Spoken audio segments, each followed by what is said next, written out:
"No one will ever love me," my neighbor said quietly one night, her voice barely louder than the rain tapping against the balcony railing.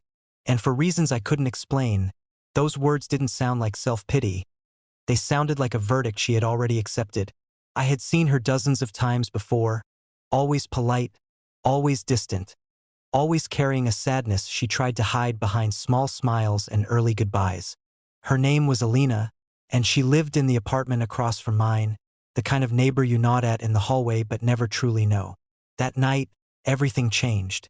We were standing outside during a sudden power outage, the building wrapped in darkness, the city humming in the distance, and when I asked if she was okay, she laughed bitterly and said that sentence like she had rehearsed it her whole life. I tried to brush it off, told her everyone feels that way sometimes, but she shook her head slowly and said, "You don't understand. If you knew what I've done, what I am, you'd say the same." Something in her eyes made my chest tighten.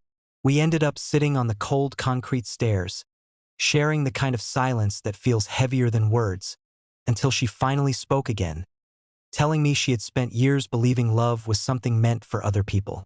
She talked about watching couples through windows, about deleting messages before anyone could get too close, about pushing away every man who ever tried because she knew that if they stayed long enough they would leave. When I asked why, her hands began to tremble.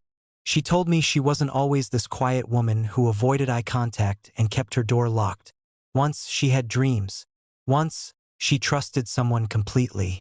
And once she paid for that trust in a way that broke her so deeply she rebuilt herself around the damage. She didn't tell me the full truth that night, only fragments. About a past relationship that destroyed her reputation. About whispers that followed her wherever she went. About how her name became a warning instead of an invitation.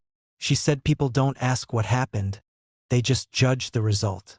As the power came back on and the hallway lights flickered to life, she stood up, wiped her eyes and said softly, "I shouldn't have said any of this.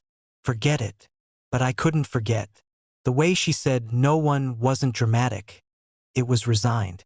As she walked back to her apartment, I realized something unsettling. This woman wasn't asking to be saved. She had already decided she was unlovable. And that kind of belief doesn't come from insecurity, it comes from trauma. If you've ever felt invisible, broken, or convinced that love has an expiration date on you, stay with this story. Because what she revealed next changed everything. And it might change the way you see people forever. That a week passed before she knocked on my door, and when I opened it, I barely recognized her. Not because she looked different, but because the walls she usually carried were gone, replaced by a tired honesty that scared her more than silence ever had. She said she needed to tell me the truth, the whole truth, because once spoken, it couldn't hurt her anymore, or so she hoped. We sat at my small kitchen table, the air thick with anticipation, and she began by confessing that years ago, she had been in a relationship with a man everyone admired. Successful, charming, respected, but behind closed doors, he controlled every part of her life, isolating her, rewriting her reality, convincing her that love meant obedience. When she finally tried to leave, he didn't beg.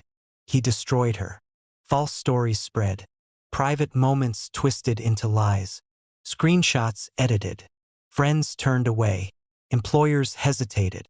Even her own family questioned her. She told me how quickly society believes the loudest voice, especially when it belongs to someone powerful, and how once your image is stained, people stop seeing the human underneath.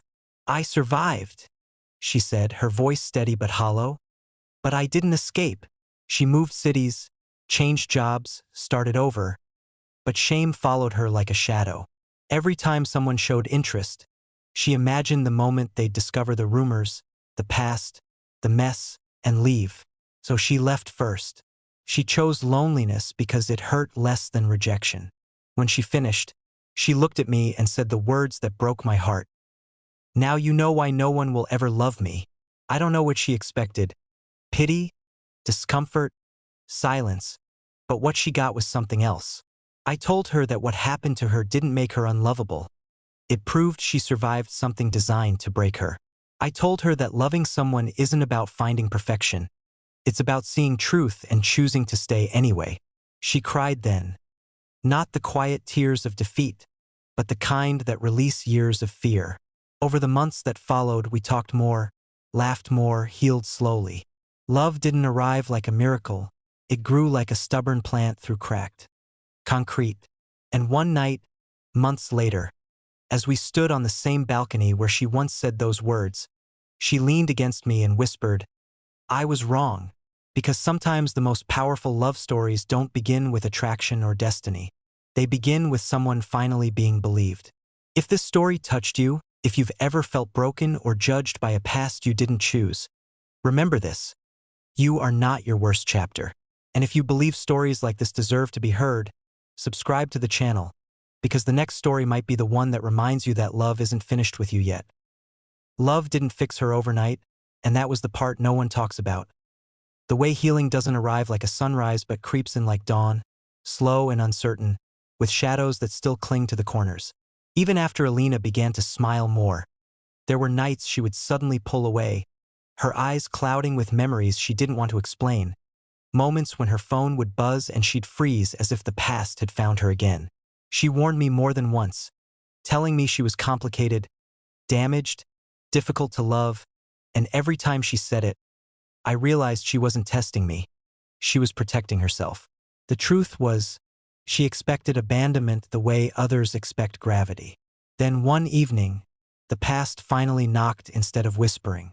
A message appeared on her phone from a number she hadn't saved but recognized instantly, and the color drained from her face. He hadn't disappeared after all. He had simply waited. Fear returned in waves. Fear that the lies would resurface, that peace was temporary, that loving her meant inheriting her storms. She told me I should walk away now, before things became messy, before my life became collateral damage. And in that moment, I understood what real love asks of you. Not blind sacrifice, not heroic speeches, but a quiet decision to stay when leaving would be easier. We faced it together. She spoke her truth out loud this time, not in shame but in strength. She refused silence, and something extraordinary happened. The power he once held dissolved the moment she stopped carrying it alone. Watching her reclaim herself was like witnessing someone breathe after years underwater. One night, as we lay on the living room floor surrounded by half-packed boxes, hers no longer needed for escape, she said something that will stay with me forever. I used to think love was something I had to earn by being perfect. Now I know it's something I deserved even when I was broken. That was the moment I realized her story wasn't about being saved. It was about being seen. And when she finally said, I think someone can love me, it wasn't a question anymore. It was a truth she owned. If you're listening to this and carrying a past that makes you doubt your worth, let this be your reminder. Survival is not a flaw, scars are not disqualifications, and love does not belong only to the unbroken. Subscribe to this channel if you believe stories like this matter, because the more we tell them, the fewer people will ever feel.